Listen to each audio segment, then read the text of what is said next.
Well, in some parts of Australia, people actually built stone buildings.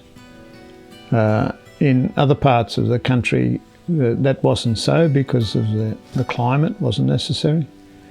Around Sydney originally, people would have used the caves, and the same was in Arnhem Land at one stage. People used caves and all that until it seems as though till scabies turned up here, and scabies like the damp coldness, or mainly the damp of the cave, and people, as the old story goes, started to scratch themselves to death.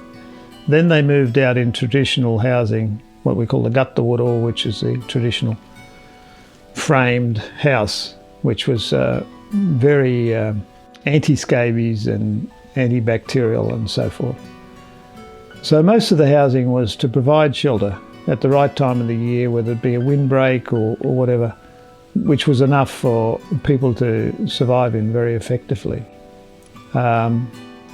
With white ants, termites, it would have been unnecessary to create the cave-like structures which we're now building with European housing.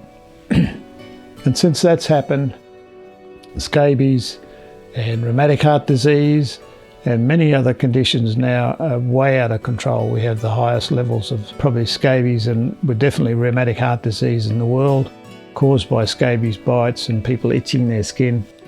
None of those conditions existed in the original housing structure that Yolngu people in northeast Arnhem Land here created for themselves.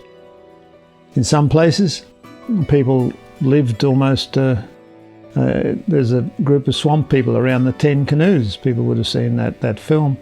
They lived in the trees in the swamps for a number of months, and then they'd move back onto other areas depending on which harvest they needed to be closest to, which animal or which eggs or animals or plants were being harvested at that particular time of the year.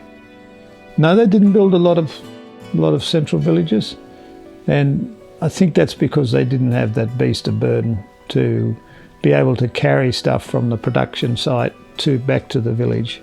So people took the living quarters out to the harvest point, wherever they were harvesting.